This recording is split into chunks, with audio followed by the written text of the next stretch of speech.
Alright, here comes Leonard Dane down with the famous canoe. Leonard has done a ton for the lake, our lake in particular. It could be a nice visit to check out what's going on with the plant life here and to learn about what we need and what we don't need here. Alright, so you know, I did bring somebody that's usually behind the scenes. This is Monica, she's from our lab.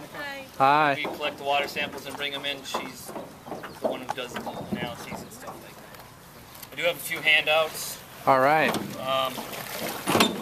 Most of you probably seen this. This is the 09 report. You grab that, Maggie.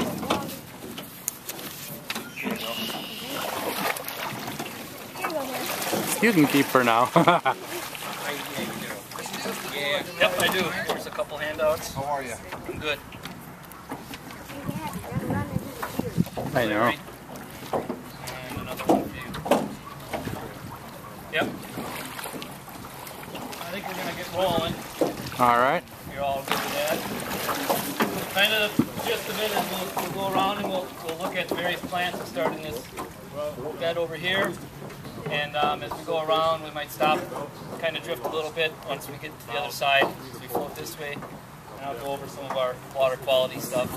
So we'll look at plants. If you guys see any plants that you want to know what it is that I haven't shown you, holler. We'll definitely let you know what we got on. I use milfoil a lot because it's got the leaflet structure on the, as far as how it's made up. That's all coontail down there. But it's gotten its name because when it's folded down around itself, it grab some, Maggie. Right here, This Maggie. is a native, but it does get thick, it does get evasive. And the best thing for this is really just pulling it in small coontail areas or like in here, right around here. This is what Mike Kelstrip did to help protect his shoreline from erosion and also beautify his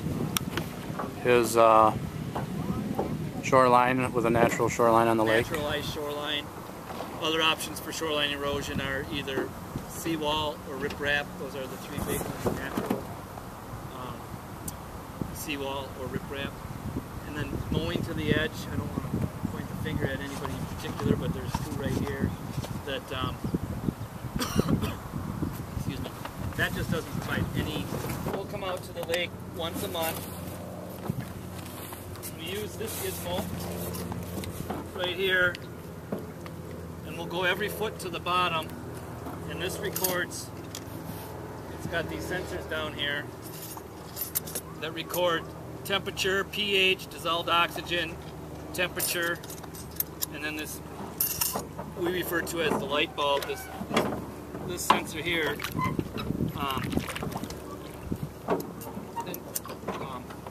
gets the light intensity, the sunlight, and it measures it all the way to the bottom.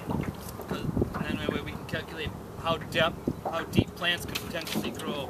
They'll need 1% of what light is available at the surface. Like today, we'd have it'd be like 3,400 the light intensity at the surface, and then so at 3 is where.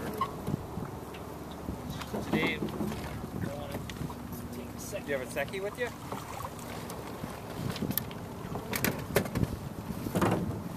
Alright, Monica's getting nervous. The other thing we do, which Mike does twice a month, is measure the water clarity with something called a secchi disc. Lower this down. It'd be kind of hard because I'm not anchored, but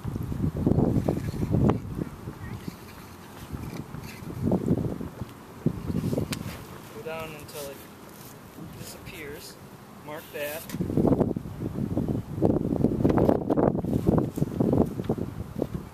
We actually use this aquascope to help knock the glare off the surface. Usually gets you another 12 inches or so. And then you bring it back up so you can see it again. And you take average. So you're on a 6.5 foot secchi. It's pretty good. The average in the county is only like 3 feet. That's seasonal average. It comes up like so.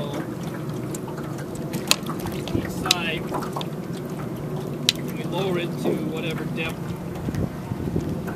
depth we need, whether it's the 3-foot depth or the 3 feet off the bottom depth, and then we send this messenger down, and it collects our water. So we can use that for Carp Fest. Yeah. So, and that's how we get our water from the So Leonard, with the zebra mussels thing you're talking about cleaning boats, what's the procedure? I mean, is it just power wash? Is it using bleach?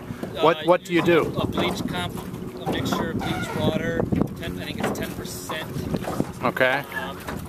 Other chemical, vinegar. That's another rinsing things in vinegar solution. But letting your boat dry for, if you're in another lake and you have time, leave it dry for 5 days. You do have anchor ropes and stuff like that, you know, washing the ropes. Here you don't have to worry about it, but if you're on a lake that has zebra mussels and you have a power boat, and then say you go to Round Lake doesn't have zebra mussels, you want to rinse your motor, hook it to a garden hose and cycle the water that's in your motor. Got it. Cycle that out of there. Because those little zebra mussel villagers are called can live in that water. So it's about 5 days then to have the boat out of water. Ideally, for safety. minimum 5 days. Even if it's not power washed or anything, that should be long enough to kill it. Should be good enough. You know, if it rains, Yeah. then it's essentially rejuvenating it. Got it. All right. It's been shown that milfoil can actually resprout after being dried up too. So that's why it's key to pull all the plants off your boat or your fishing lures or whatever. And now Maggie's holding Eurasian water milfoil. Hold it still there. This is what it looks like. We found some on the north, kind of northwest shore by Downey Park. And there's a couple clumps that are in this area, pretty much right off the shore. So it's not good, but the good thing is that we found just, we didn't find a lot, but we do have some here. This could be an area that we spot treat later on.